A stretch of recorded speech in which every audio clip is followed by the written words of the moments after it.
Hello my quilting family. Well, today we're going to do the next step on the foundation paper piecing. Draw your own on graph paper, right? So we had graph paper here. It was 1/4 inches on both directions, right? And we drew out some pretty cool patterns. So I have 3 patterns now that I traced to freezer paper because I'm going to show you both the freezer paper method and the traditional method, right? So what you're going to need to trace onto freezer paper is, if you have it dark enough, you can actually, if you have this dark enough, you can actually trace it just as is. But if you put it up against a window, you can see right through the freezer paper, and then you can trace whatever design you wanted to the paper piece. So I cleaned mine up with another straight edge, right? So as I was tracing, I was keeping my lines straight. And I did use a pen so that you guys could see it. And now I'm just going to cut these apart, and I'm going to explain that we've just got a bunch of scraps.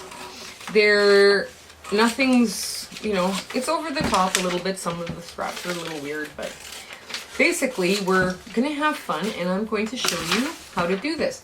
So when I finish cutting, why don't you come meet me over at the sewing machine, and I'll show you how to do this, both the traditional way and with freezer paper. Okay? Okay, so here we are at the sewing machine, and what I do with my paper piecing is I find it easier if I just have a fold line in the paper. So I fold from the side that you're going to sew on, or you just want a nice little fold to tell you where the lines are, just in case you can't see them. Now, also on the sewing machine, I have reduced the stitches per inch, so I'm working with a much smaller stitch, so it is perforating the paper. So what I'm going to do is I'm just going to cut off a piece of fabric that I think will work, and you don't have to worry about bias or anything like this. So there is number 1, and you flip this, so your number 1 is flipped like this, right? So you've got good coverage, and if you have to look at it through the light to see whether or not you're fully covered, then you just put it up to a window or a bright light overhead or whatever, and you see where it is. Now, I'm just going to use some quick pinning here, just to hold it in place. Now, if you're doing really fine paper piecing, foundation paper piecing, a pin like this will distort your paper. It'll create a round bit. I don't know if you can even see that, but it'll make the paper curve. So you will have some distortion in your blocks, right? So if you're doing really tiny paper piecing. Okay, so what we're going to do now is I'm just going to cut an edge with my add a 1/4 ruler. And my number 2 is on this side. So I just want to fold this out of the way. Oops. Fold it out of the way and make my first cut.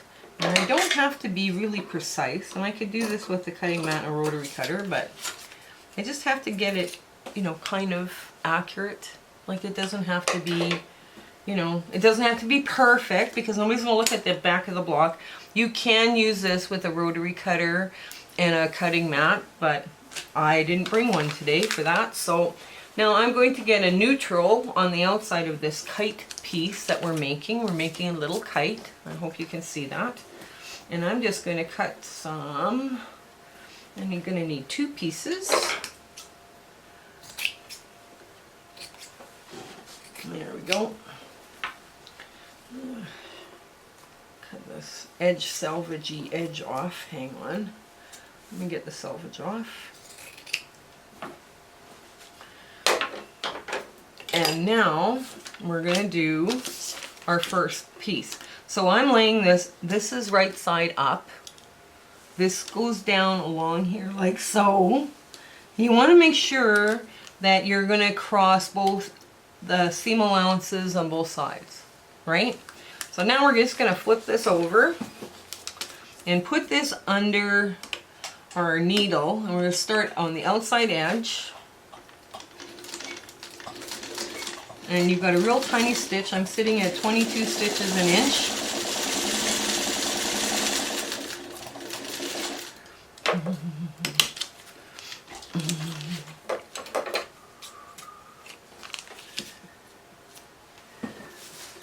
And now we're just going to push this away, just like this. And I've got my ironing set up so that I can iron this nice and flat, because it's basically this is trim, sew, press, trim, sew, press, right? So that's what we're going to be doing today.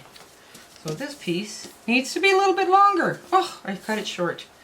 Oh well, that's okay. We'll just make it longer by cutting more off. There we go. Okay, so now this piece is going to go in. Yeah, it's probably going to cover good. So now we're going to fold this 3 back, and we're going to trim just about a 1/4 inch. You know, it doesn't have to be perfect. And this is a great way to use up your scraps, by the way. So now I'm going to run this from here to here, and I'm going to get her all sewn up. And I'm going to start back.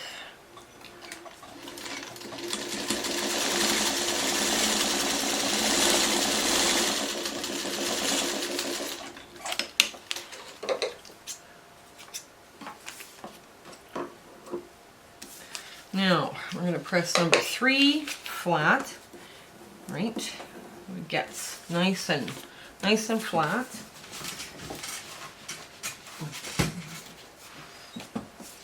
And now what we would do is turn this over like this. This is the traditional way, and we would trim away this edge.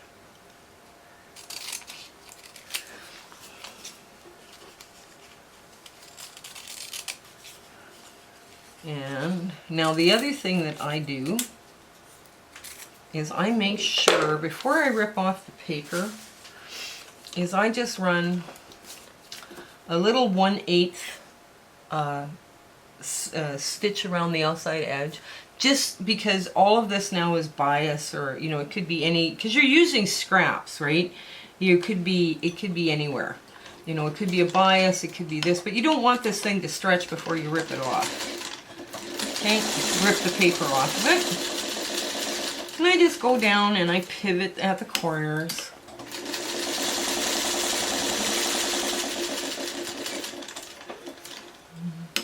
There we go. And sewing is called, I think this is called stay stitching. It's to prevent the bias edge from stretching. Okay, there we go.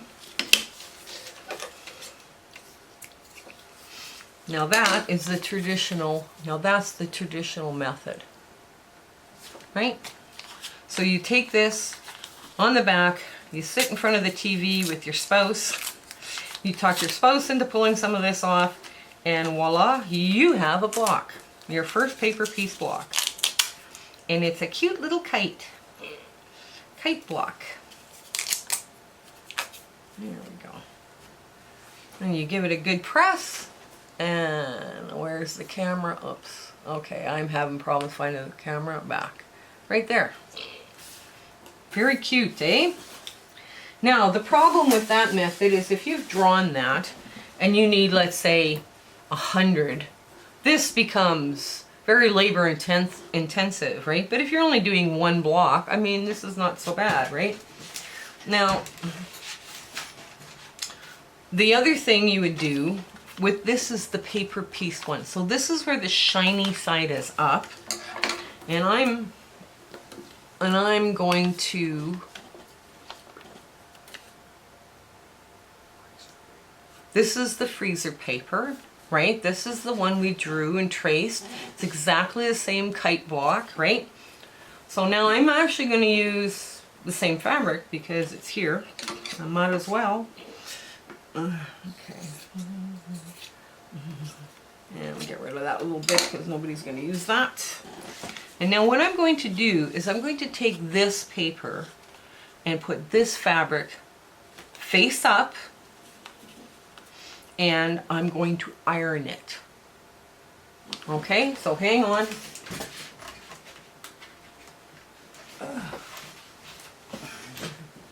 And now this fabric is stuck to that paper. So now what I'm going to do is I'm going to take 2 and I'm going to fold it up, because I already put some fold lines in, and of course they've gone. So now I have, going to trim it off just to get this. So now I'm going to cut my white or low volume or cream or whatever this is. Hang on.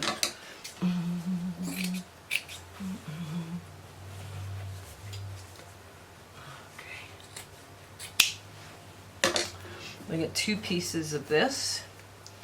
And now what I'm going to do is I'm going to lay this across here just like so, and I'm going to fold this up, right? So I'm not stitching through the paper, right? And this is kind of important. I'm going to stitch as close to this as I can, and I've got like a shortened stitch length, but that's okay. Now if I do touch the paper, that's okay, because I have tape. Tape is my friend right now. But if I just go through here, like so,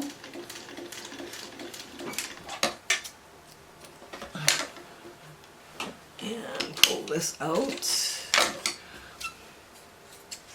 Now I have not sewn through any of this paper, as you can see. Well, I sewed it a little bit, but it just pops off, right? So what I'm going to do now is I'm going to open number 2 up. I'm going to finger press it just to get it started, and then give it a good press again. And now I'm going to apply 3, because 2 and 3 are now stuck to this freezer paper. Okay, so now I'm just going to pull up 3 and bend it over. Okay, and I'm going to trim away the excess blue that I don't want. Put 3 down, and with this folded up and out of the way, I'm going to sew again. Oops, I'm going to lose that. Okay, I'm going to get it. There we go.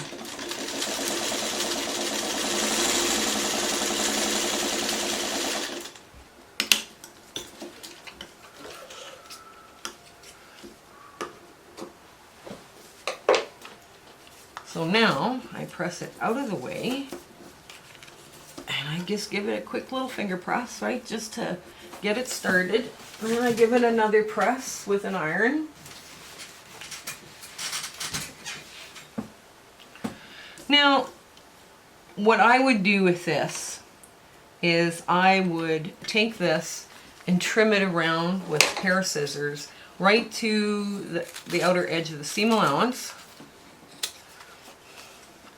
And because I'm not pulling on it, I cut some of my scraps big. Oh well. I don't throw much out of this house, but these can go. Okay, so now how do you remove this paper? You just peel it away. And you can reuse it again and again and again. And sometimes these get a little fuzzy. Like they get fuzzy because of all the little bits when you keep resewing them over and over and over again. Well, what happens is you just take a plastic library card or credit card or whatever and just scrape it off. Because you can use this a number of times. Like I'm saying if you needed like 100 of these kite blocks, you would probably make 2, and you could get through 100 of them.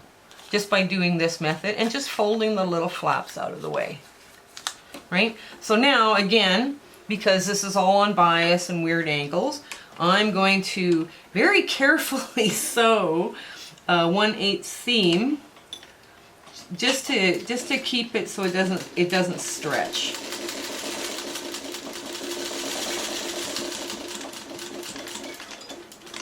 And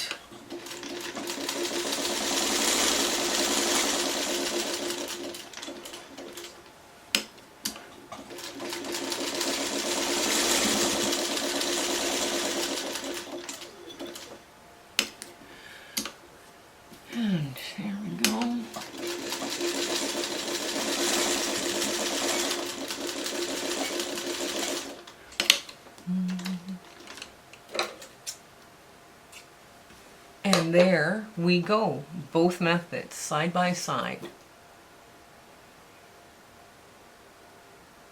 Let me do the rest of the sewing on the paper piecing, and then I'll come back and I'll show you what I was able to do with both the traditional paper piecing and the paper piecing, foundation paper piecing method using freezer paper.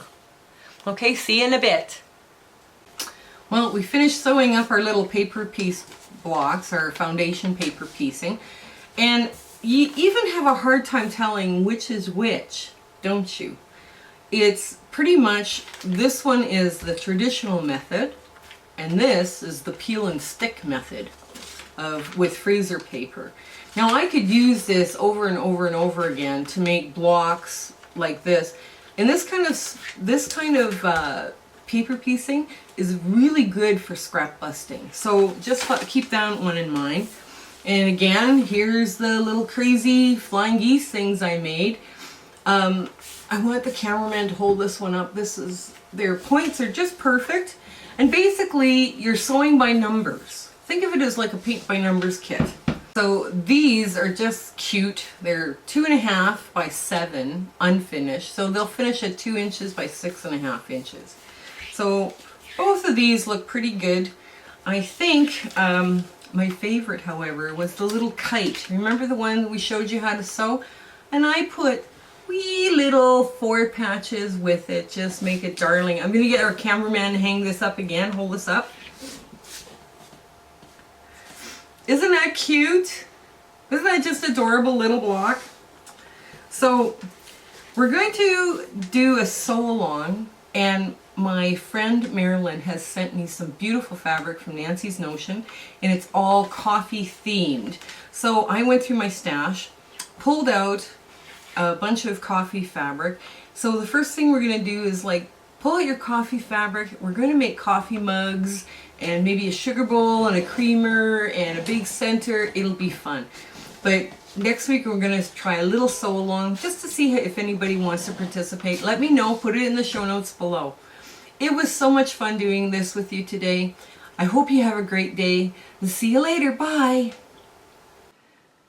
If you have questions about what you saw in this video, or you have ideas for content or something you want to see us do, please put those comments in the description below.